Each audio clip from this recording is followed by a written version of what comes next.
Hello नमस्कार मेरे प्यारे साथियों, मैं पवन कुमार आप सभी का अपने ऑनलाइन प्लेटफॉर्म जीजी से अर्थात ज्ञान गुरु क्लासेस में हार्दिक स्वागत है। आज हम फिर एक हिस्ट्री की क्लास जो कि हम पढ़ रहे थे हिस्ट्री के अंतर्गत दिल्ली सल्तनत, और दिल्ली सल्तनत में हमने आपको पढ़ाया भी है गुलाम वंश, खिलजी वंश, तुगलक वंश, सैयद वंश। और सैयद वंश अभी कल ही समाप्त किया, बहुत छोटा सा वंश था और हमने कल की क्लास में उसे द एंड कर दिया है। और दिल्ली सल्तनत के अंतर्गत हमने आपको बताया था कि 5 राजवंशों ने शासन किया था, उसमें में से 4 को हम ख़त्म कर चुके हैं, फिर पढ़ चुके हैं। और आज अंतिम और लास्ट जिसका नाम है लोदी वंश, और इसके बारे में जानते हैं। और ये दिल्ली सल्तनत का अंतिम वंश चलता है। इसके बाद फिर मुग़लों का राज आ जाता था, अर्थात मुग़ल वंश। जैसे ही बाबर लोदी वंश का अंतिम शासक इरबाहिन लोदी पर अटैक करता है और बाबर एंट्री करता है भारत में, और इस तरह से यहाँ पर मुग़लों का राज शुरू हो जाता है। तो आइए आज से हो सकता है आज की क्लास में ही हम संपूर्ण लोदी वंश को कवर कर लेंगे, जहाँ तक भी कर पाएंगे, लेकिन हमारी कोशिश यही रहेगी कि आज की ही क्लास में पूरा लोदी वंश समाप्त कर देंगे। तो चलिए फिर शुरुआत करते हैं क्लास का। उम्मीद करते हैं आपको सारी चीज़ अच्छे से क्लियर या समझ में आती होंगी, और हम उसी बेस से हमारी पूरी कोशिश रहती है कि हम ऐसा चीज़ और ऐसा कंटेंट लेकर चलें कि हर चीज़ आपको पूरे दिलो दिमाग अर्थात आपके दिमाग में या आपके मस्तिष्क में सेव हो जाए वो चीज़ें। चलिए फिर आज की क्लास का आगाज़ करते हैं। सभी लोग रेडी हो जाइए अपने नोट्स बुक और पेन के साथ।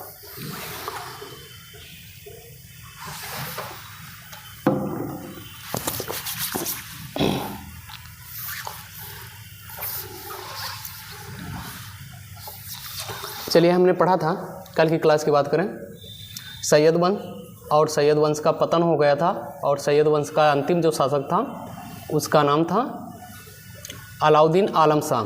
हमने कहा था वो भोग विलास में अपना जीवन व्यतीत करता था और अपने वजीर हामिद खां को अपना राज सिंहासन छोड़कर बदायूं चला गया था। वहीं पर एंट्री होती किसकी, बहलोल लोदी की, और बहलोल लोदी की एंट्री होती है, वो खुशी खुशी अपना राज उन्हें सौंप देता है। और इस तरह सैयद वंश का द एंड हो जाता है और एक नया राजवंश दिल्ली सल्तनत के अंतर्गत चलता है जिसका नाम होता है लोदी वंश। तो अगर इसके शासन क्रम की बात करें, 1451 से लेकर 1526 ईस्वी तक। देखिए आपको हम वही चीज़ यहाँ पर प्रोवाइड कराएंगे, वही चीज़ देंगे जो आपके एग्ज़ाम के दृष्टि से महत्वपूर्ण हो। ऐसा नहीं देने को तो फिर बहुत सारी चीज़ें आपको बता भी सकते हैं, लिखा भी सकते हैं, लेकिन वो चीज़ नहीं, बस इम्पॉर्टेंट तथ्य पर हम बात करेंगे और इम्पॉर्टेंट चीज़ ही आपको यहाँ पर हम देने का प्रयास करेंगे। अच्छा, लोदी वंश के अगर संस्थापक की बात की जाए,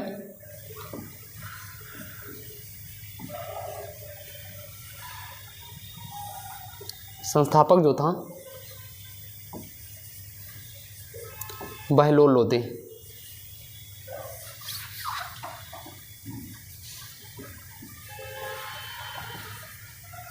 अगर इसके शासनक्रम की बात करें उसके कब तक,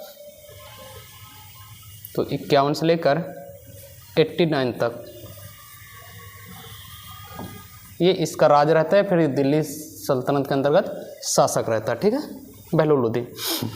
अब जो भी बात करें बहलोल लोदी, और बहलोल लोदी एक बुजुर्ग आदमी था, और बुजुर्ग आदमी के साथ साथ क्या करता था कि अपने आप को सुल्तान तो कहता ही था, और दूसरी बात ये सुल्तान होने के नाते अपने प्रजा के साथ बहुत घुल मिल कर रहने वाला ये सुल्तान था, फिर एक शासक था।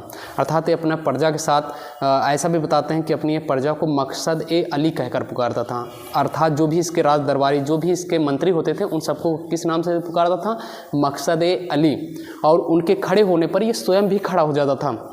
अर्थात ये कहने मतलब, और ऐसा भी पढ़ने को मिलता है इसके अगर इतिहास की बात करें बहलोल लोदी के बारे में, कि इतिहासकारों ने ऐसा भी लिखा है कि अपने मंत्रियों के साथ बैठकर, यहाँ तक अपने प्रजा के साथ बैठकर नीचे ज़मीन पर उन्हीं के साथ भोजन भी किया करता था। तो आप समझ सकते हैं कि इसके शासनकाल में अगर एक राजा, एक शासक के अंदर अगर ये क्वालिटी को अपनी प्रजा के साथ अगर बैठकर खाना खा रहे हैं, तो फिर प्रजा उसे अलग ही मान सम्मान, फिर अलग ही प्यार देगी। कहने मतलब अगर शासक और राजा अगर तुम्हारे साथ बैठकर खाना खा रहा है, तुम्हारा ही जीवन की तरह वो भी जीता है, तो कहने मतलब आप कहीं ना कहीं उस शासक के प्रति एक अलग प्रेम भाव रखेंगे। तो वही था बहलोल लोदी के साथ। बहलोल लोदी क्या करता था,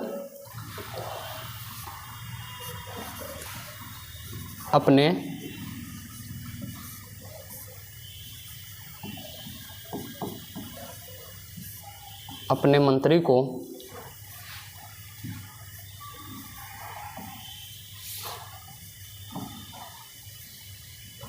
मकसद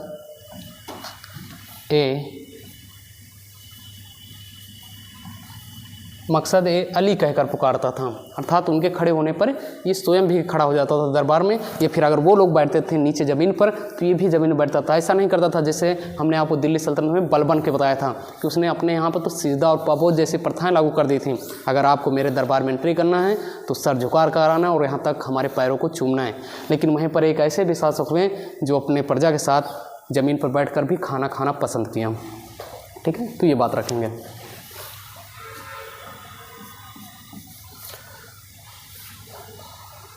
लिख लेंगे लोधी वंश के बारे में। लोधी वंश के बारे में हम लिख रहे हैं। दिल्ली सल्तनत का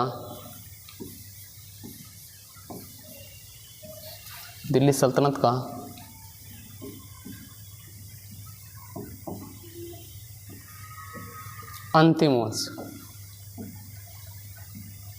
ठीक है, लोधी वंश दिल्ली सल्तनत का अंतिम वंश। आपसे या उनके जो भी वंश के कालक्रम लगाने के बारे में पूछेगा तो आपको हमने कालक्रम शुरुआत में ही बताया था, उनको हम कालक्रम से लगा सकते हैं। संस्थापक की बात करें, बहलोल लोधी अपने मंत्रियों को किस नाम से पुकारता था? मकसद अली कहकर पुकारता था। वहीं लोधी वंश की बात करें तो दिल्ली सल्तनत का अंतिम वंश। लेकिन बहलोल लोधी की जो मृत्यु है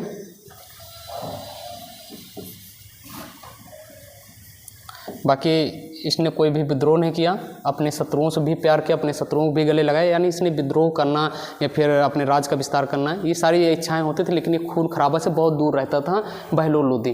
ठीक है,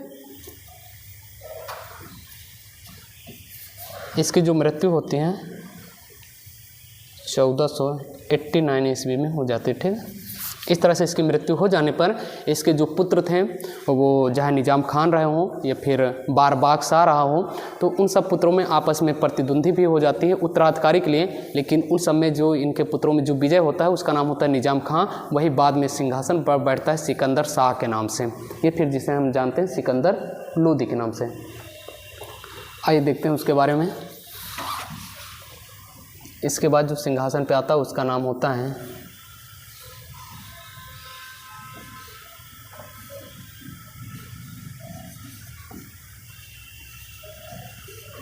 सिकंदर लोधी। इनके शासन क्रम की बात करें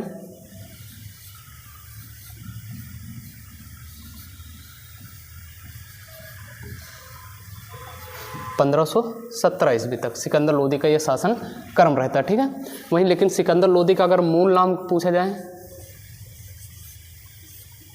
मूल नाम क्या था?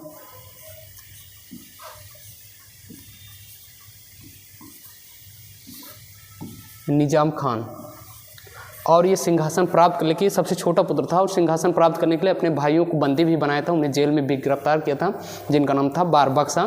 वो सारी चीज़ें हम नहीं लिखेंगे, बस जानते रहिए कि हाँ इसने उत्तराधिकारी प्राप्त करने के लिए अपने भाइयों के साथ प्रतिद्वंदी ये लड़ाइयाँ की थी, तब जाकर ये उत्तराधिकारी अर्थात दिल्ली का सुल्तान बन पाया था। लेकिन वहीं पर बात करें किस नाम से सिंहासन पर बैठता है? सिकंदर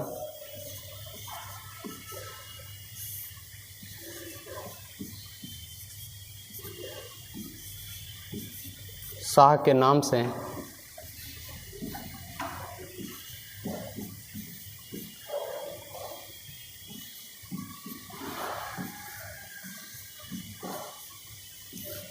सुल्तान बनता है।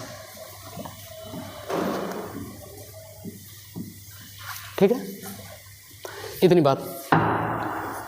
और इसने अपने शासनकाल में कुछ चीज़ों पर प्रतिबंध भी लगाया था, और बात करें तो इसने किन चीज़ों पर प्रतिबंध लगाया था वहीं पर। लेकिन एक हिंदुओं की एक मंदिर थी या हिंदू धर्म की एक मंदिर थे नगरकोट में, ज्वालामुखी मंदिर, वहाँ को ध्वस्त कराया ज्वालामुखी मंदिर को, और वहाँ के टुकड़े अर्थात उस मंदिर के अवशेषों को जो हिंदू धर्म में बहुत ही पूजनीय होते हैं, उस मूर्तिकार के टुकड़ों को इसने कसाईयों को दे दिया कि इन टुकड़ों को अर्थात इस मूर्ति के टुकड़ों को आप मांस तौलने पर प्रयोग कर दिए। यानी कहने मतलब एक धर्म में बर्बरता दिखाई एक धर्म के प्रति। ठीक है,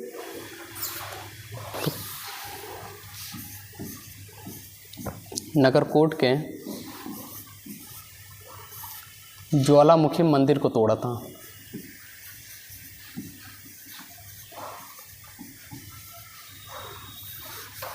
ज्वालामुखी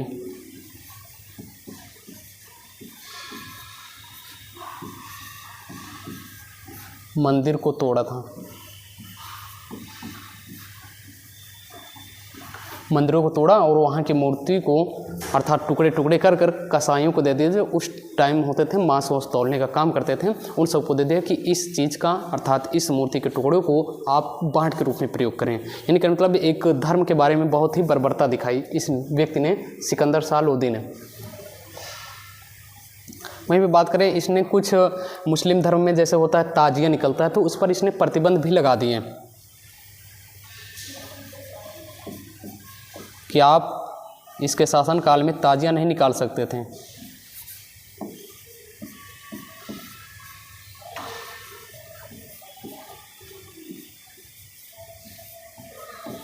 के लिए ताजिया पर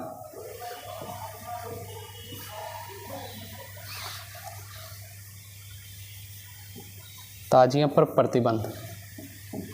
आप जानते होंगे मुस्लिम वर्ग में ताजिया एक निकलती है, उस पर इसने अपने शासनकाल में प्रतिबंध लगा दिया था। और यही नहीं, इसने स्त्रियों और महिलाओं या फिर लड़कियों को कहा जाए तो संतों के पीर मज़ार पे जो जाया करती हैं, पीर के मज़ार पर जो होती हैं, उन पर भी प्रतिबंध लगा दिया कि कोई भी स्त्री संतों के पीर मज़ार पे नहीं जा सकती। इस पर इसने भी रोक लगाया था सिकंदर लोदी ने।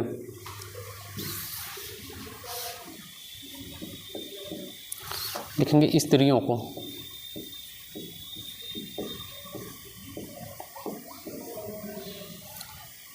को संत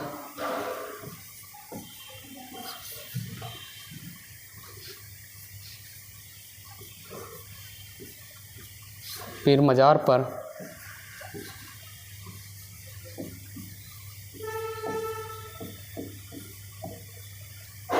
प्रतिबंध लगा दिया।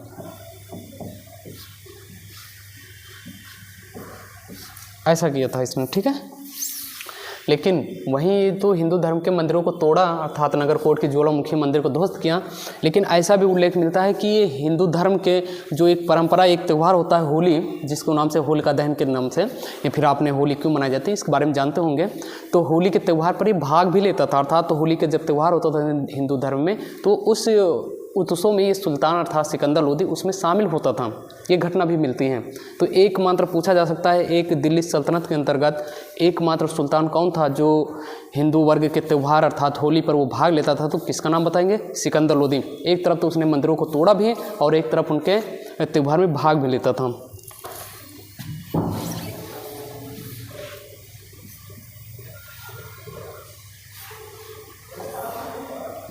लिखेंगे एकमात्र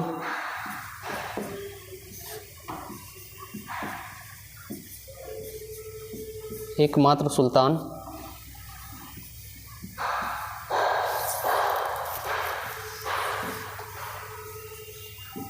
जो होली त्यौहार पे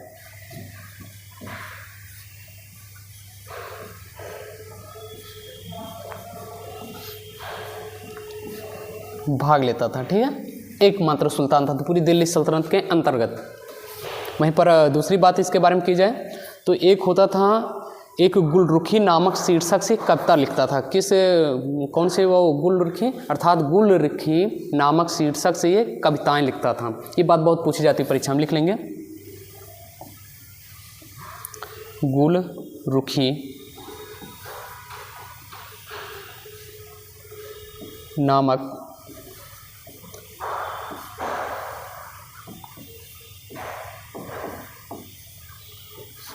नामक शीर्षक से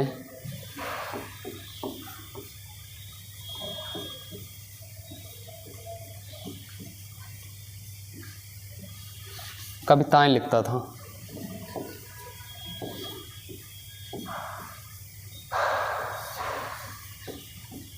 ठीक है। लेकिन यहाँ पे एक ध्यान रखने योग्य बात है, अगर गुलरुखी पूछा जाए तो हम क्या बताएंगे? उसमें सिकंदर लोदी को। लेकिन यहीं पर एक डाउट बहुत होता है जो कि अमूमन होना भी चाहिए, मात्र एक वर्ड का अंतर होता है, इसलिए बहुत लड़के कन्फ्यूज या बहुत साथी हमारे कन्फ्यूज हो जाते हैं। हाँ, अगर गुलरुखी पूछा जाए तो शीर्षक से कौन कविता लिखे? सिकंदर लोदी। लेकिन यहीं पर एक शब्द आता है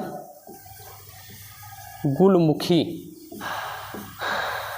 गुलमुखी से कौन कविता लिखता था? तो आप इसको हम सिख धर्म के अंतर्गत बताएंगे।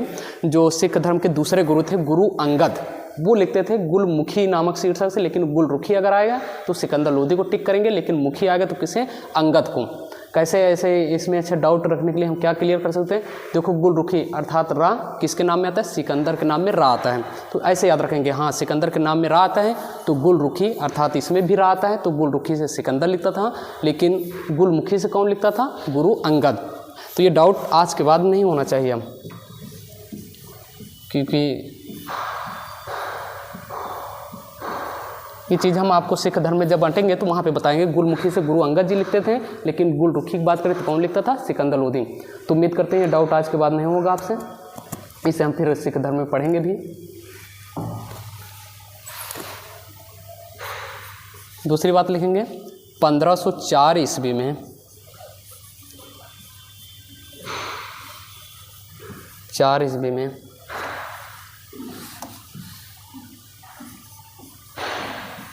आगरा नामक शहर बसाया था। बहुत चीज़ ये इंपॉर्टेंट है लाइन कि आगरा नामक शहर किस सुल्तान ने बसाया था? किसने? सिकंदर लोदी ने। 1504 ईस्वी में आगरा नामक शहर बसाया था। आगरा आप जानते हैं कहाँ पर है? उत्तर प्रदेश में, जहाँ पर क्या बना हुआ है?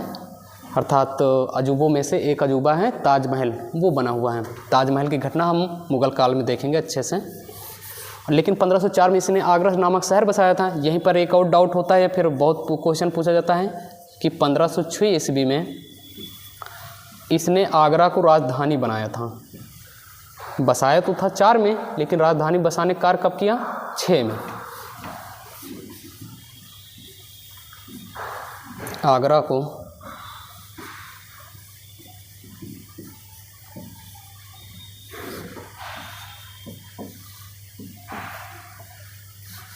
ये इतना पूरा सिकंदर लोदी का शासन काल था। अर्थात गुलरुखी नामक शीर्षक 1504 में आगरा नामक शहर बसाया, लेकिन राजधानी बनाने का जो कार्य किया था 1506 ईस्वी में इसने राजधानी बनाई थी। ठीक है, लेकिन फिर इसकी मृत्यु होती है, और मृत्यु बहुत ही खतरनाक होती है। अर्थात इसके गले में एक बहुत खतरनाक फोड़ा होता है, और उस गले की बीमारी से ये इसका काम खत्म।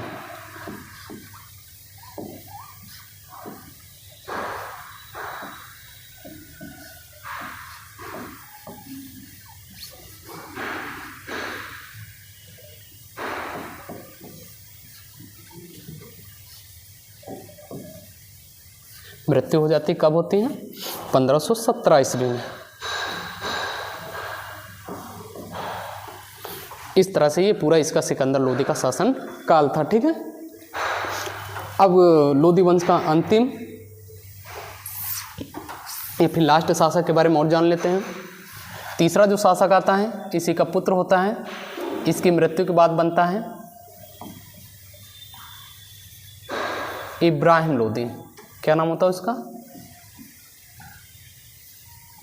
इब्राहिम लोदी। इसके शासन क्रम की बात करें इब्राहिम लोदी के,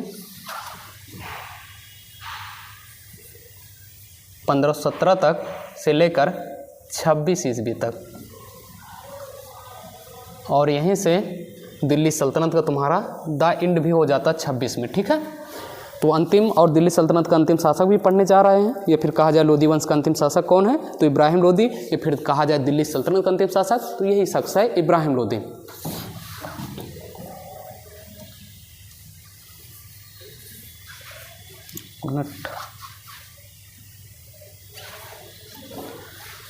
चलिए लिखेंगे इब्राहिम लोदी के बारे में।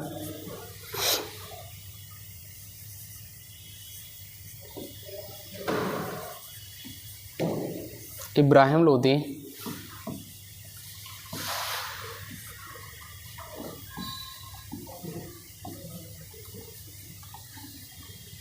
दिल्ली सल्तनत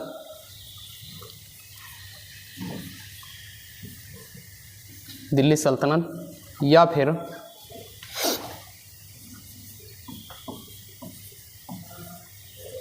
लोदी वंश का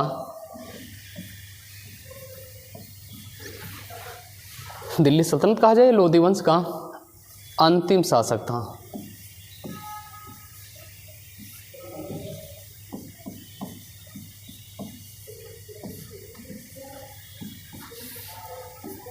इसके शासनकाल में एक युद्ध भी हुआ था, जो कि ये युद्ध हुआ था राणा सांगा के खिलाफ। वही राणा सांगा जिसको बाबर भी हराए थे, या फिर राणा सांगा कहा जाए तो आप मीराबाई से रिलेटेड भी देखा होगा, अर्थात उन्हीं के फैमिली या फिर उन्हीं के ससुर थे, ऐसा भी था। तो उसमें देखते हैं इनके अर्थात एक युद्ध हुआ था इसके शासनकाल में, जिसका नाम होता है खतौली का युद्ध।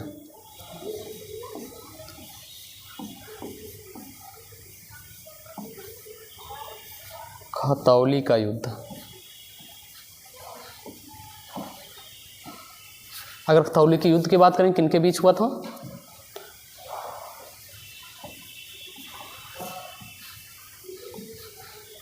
इब्राहिम लोदी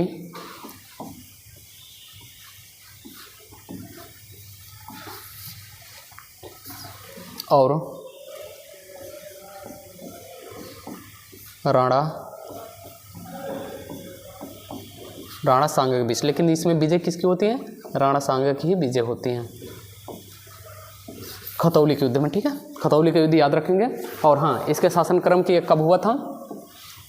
तो 1517 और 18 दोनों डेट मिलते हैं। एग्जाम में आपको दोनों नहीं मिलेंगे, या तो 17 रह गए तो 18, जैसे भी रहे उसे हमें टिक करना हो, चाहे 17 रहे या फिर 18। तो खतौली के युद्ध 1517 या फिर 18 में किनके के बीच? इब्राहिम लोदी और राणा सांगा। लेकिन इसमें जो विजय होने का काम किया था वो राणा सांगा ने। यहीं पर फिर दिल्ली वंश का पतन, या फिर इसी में एक आक्रमणकारी या फिर एक विदेश से और आक्रमणकारी आता है जिसका नाम होता है बाबर। और बाबर के बारे में पूरी जानकारी उससे हम अर्थात कल की क्लास में, वो मुगल की वंश का संस्थापक है, तो मुगलों की क्लास हम कल से शुरुआत करेंगे, तो वहाँ पे बाबर के बारे में और विस्तार से जानेंगे। लेकिन एक युद्ध होता है इसी के शासनकाल में जहाँ से पूरी तरह से दिल्ली सल्तनत अस्त व्यस्त हो जाती है, और उस युद्ध का नाम था, आपको बहुत फेमस युद्ध है, या फिर सभी को याद भी होगा, नहीं है तो आज के बाद याद हो जाना चाहिए, पानीपत।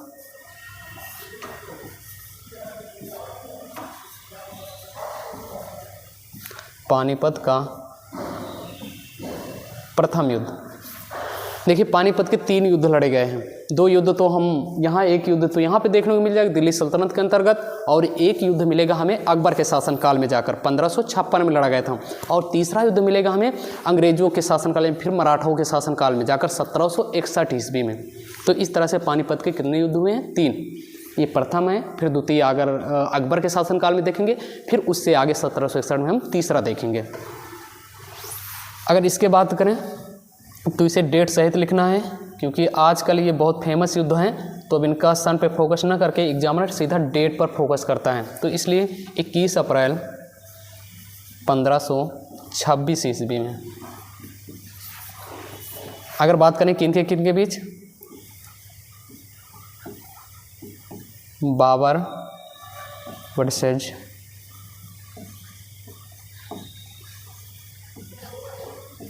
इब्राहिम लोदी के बीच। ठीक है, वहीं पर बात करें विजय किसकी होती है, तो विजय बाबर की होती है, और इस युद्ध के मैदान में इब्राहिम लोदी मारा जाता है, और यहीं से पूरा दिल्ली सल्तनत का दा एंड हो जाता है। अर्थात इस युद्ध के बाद, पानीपत के प्रथम युद्ध के बाद, अगर क्वेश्चन भी पूछा जाए दिल्ली सल्तनत का समाप्ति, दिल्ली सल्तनत का अंत किस युद्ध से हुआ, तो पानीपत के प्रथम युद्ध से लिख लेंगे। अच्छा,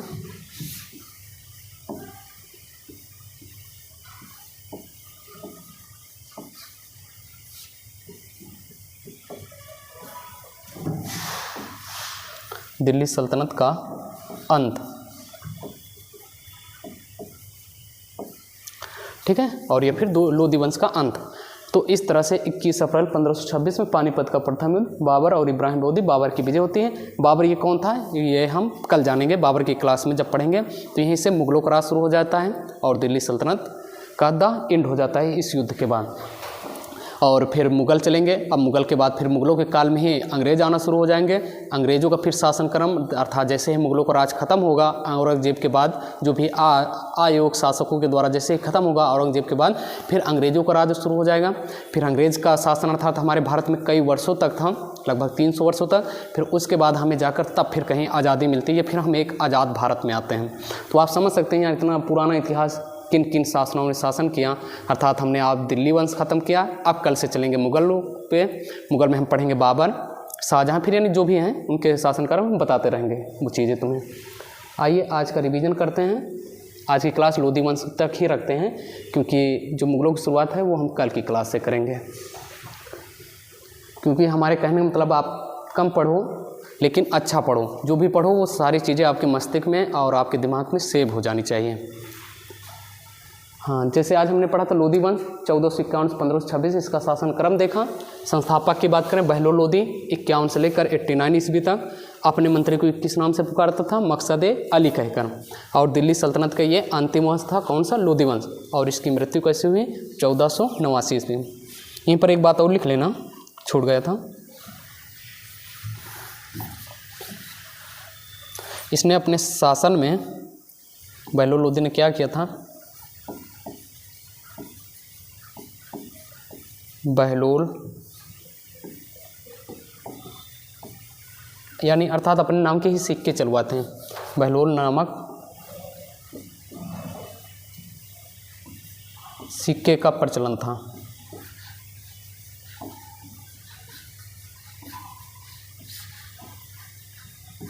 ये बात और लिख लेंगे, बहलोल नामक सिक्के का प्रचलन था किसके शासनकाल में? बहलोल लोधी का। फिर उसके बाद हमने क्या पढ़ा?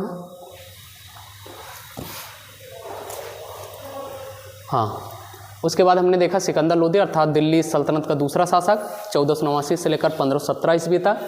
मूल नाम था इसका निजाम खां, और सिकंदर शाह के नाम से सुल्तान बनता है, अर्थात सिकंदर शाह की उपाधि धारण करता है। और इसने नगर कोट के ज्वालामुखी मंदिर को तोड़वाया और वहाँ की मूर्ति को खंडित करने के लिए इन्हें कसाईयों को दे दिया। और मुस्लिम वर्ग के लिए जो ताजिया प्रथा उस पर प्रतिबंध, और यही नहीं स्त्रियों को संत पीर मज़ारों पर भी रोक लगाई। और एकमात्र सुल्तान था जो होली के त्यौहार में भाग भी लेता था।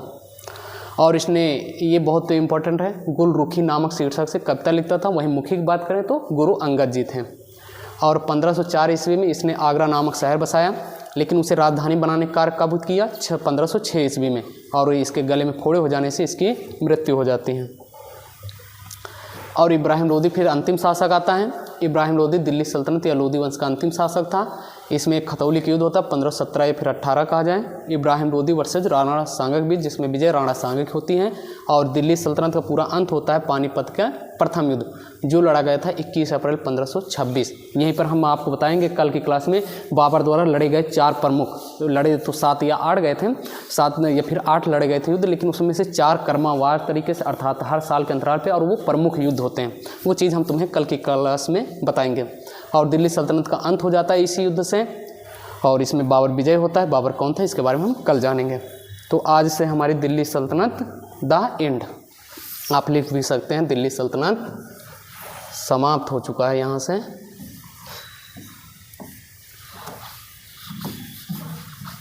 लिखेंगे समाप्त। क्या हो चुका है समाप्त? दिल्ली सल्तनत। आप लोग बताना दिल्ली सल्तनत जानकर, अर्थात दिल्ली सल्तनत के अंदर जो भी शासक थे उन शासक को अगर आप पहले जानते तो आपका रिवीजन हुआ। अगर आपने पहली बार जाना तो आप हमें ज़रूर बताएंगे कि दिल्ली सल्तनत आपको पढ़कर कैसा लगा।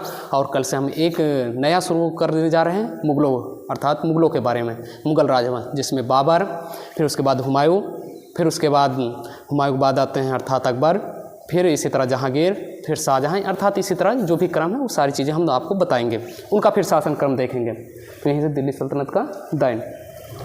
तो आप लोग आराम से विधिवत रूप से पढ़ते चलिए। जाहिर सी बात आपके नंबर, आपके मार्क्स जीएस के अंतर्गत जरूर बढ़ेंगे, लेकिन हर सब्जेक्ट को आप थ्योरी वाइज पहले कंप्लीट कर लीजिए, फिर आपसे वहाँ से बनने वाले क्वेश्चन आपसे नहीं जाएंगे। फिर मिलेंगे कल की क्लास में, मुग़लों के अर्थात मुग़लों का राजवंश लेकर आएंगे, और फिर उनके अंतर्गत जो भी शासक। जब तक अपना ख्याल रखना और अपना ध्यान रखना, अपनी तैयारी अच्छे से करते रहना। तब तक के लिए, आज के लिए नमस्कार। जय हिंद, जय भारत।